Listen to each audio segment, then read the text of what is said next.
Hi, this is Tutor McPhee, and this is lesson 229. Today we're going to go over more common abbreviations, uses, and meanings. Yeah, I've done about four or five other videos on this, and a lot of students seem to like it because not everybody really knows what all the meanings are. So this is another one. We're covering ones mostly in the beginning with the letter F today. All right, so let's look at the first one. Well, first one is just F by itself, standing for Fahrenheit. Fahrenheit is the scale of measuring which is still most commonly used in the U.S. Yeah, the far majority of the world is on Celsius, but the U.S. is still on Fahrenheit, and most Americans associate with that. And that's how we think of temperature, mostly in still Fahrenheit, because that's what we grew up with. In which water freezes at 32 degrees. I know it is a little odd. Celsius actually does make a little more sense because it's more rounded. You know, obviously in Celsius is a 0. That's a nice round number, and boiling is at 100. But of course, in Fahrenheit, boils at 212 degrees. Oh, another thing to note for a lot of students is the little circle above the number is always read as degrees. Okay, so just in case some students of especially English as a second language don't know that. Okay, let's look at the example we give for this. This past winter, we had a number of days which was below 0 degrees Fahrenheit. Okay, all right, let's go right to number 2. FAQ. Yeah, this is more and more common. We often see that many websites or many places have an FAQ section. So, of course, it stands for Frequently Asked Questions. Okay, and there's always questions that are kind of confusing to people. So a lot of people have gotten to learn and recognize FAQ. So FAQ is a common one, so you should pay attention to this one. Let's continue here. This abbreviation refers to a list of questions that tend to be the most commonly asked questions about a particular topic. Yeah, the company or organization will do this so that they won't have to keep repeating these ones. Now, it's possible you still may have some question that's not in the FAQ section, and you still may have to email them and ask them to respond individually. But this probably covers, like they say, all of the most common ones that people may have, question or have be unsure about, uncertainty about. All right, anyway, let's look at the first example here.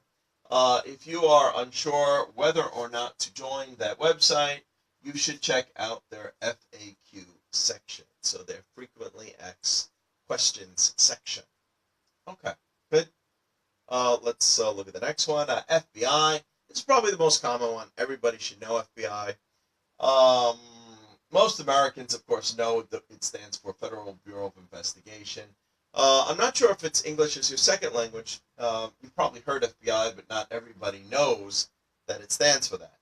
Federal Bureau of Investigation. Remember the word bureau in English?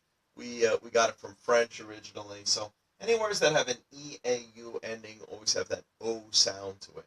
So Federal Bureau of Investigation, a government agency that has authority throughout the entire country. Yeah, like your local police or the city police.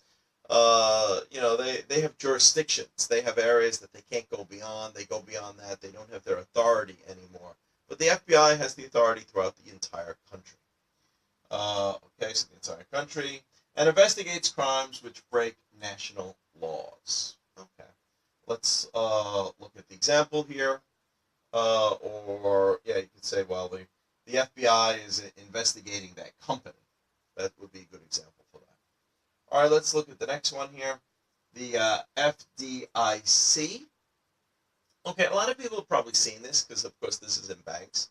Now, if you ask the average person what does FDIC stand for, I don't know if everybody can answer this, but they have seen it in the bank.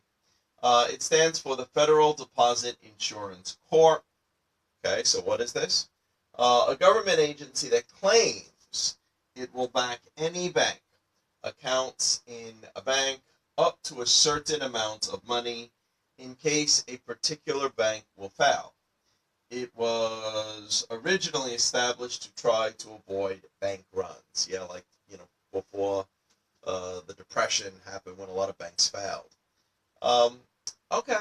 So you probably do see it in the bank. Ever since 2012, though, I think a lot of people have investigated. Now, before 2008, I think the FDIC was they guaranteed up to $100,000 in each bank. In each bank. So it doesn't matter if you had more than one account in the same bank. That doesn't count. Each bank you were covered up to $100,000. And after 2008, because of the scare, I think they raised it to 200,000.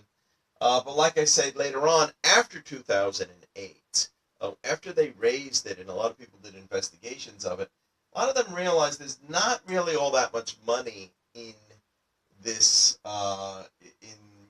in this government department here, and they realized that if we really had a really serious crisis again, where a lot of banks failed, probably doesn't have enough money to cover it. If one small bank fails, then the FDIC probably could cover it. But even just one huge major bank might not be able to cover it, or a number of smaller ones. I think they estimated it that I think it has less than 1% of all the money that's in bank accounts. So obviously, if we ever had any really huge one, you're probably not going to get your money, or you're definitely not going to get all your money. Maybe get some of your money. I don't know. But if it's only less than 1% of all accounts, and that's not accounting, taking into account that if there was a crash, there would be cost in distributing it and stuff like that. So who knows what you would end up with, if anything. Okay, but anyway, it's supposed to avoid bank runs. That's what we've seen in the old days when people got nervous. I think in the old movie, What a Wonderful Life with Jimmy Stewart, we've seen this. When people panicked, everybody ran to the bank, give me my money, because they think the bank's going to collapse. And so that's what the FDIC is supposed to protect against. Okay. Anyway, let's continue here. What's the next one? Okay. Okay. All right. And of course, FDIC. All right. So let's look. The last one here, of course, is FYI. Stands for your information. Yeah, this is actually a pretty common one. Comes up. So this is the way it might be used. FYI, how can you deny it? How can you say that's not true? He already admitted to doing it. So a lot of times when somebody is saying something and you kind of caught them, maybe they don't understand something, or just to clarify it. This information. FYI. For your information, this has been proven already, or this has come out already. This is the way we tend to use FYI. And just like we say here, the FDIC is supposed to back up or support any sort of banks that are in trouble. Okay, I hope it's clear. I hope you got it. I hope you can understand. Yeah, if you have any questions on any of them. Okay, thank you for your time.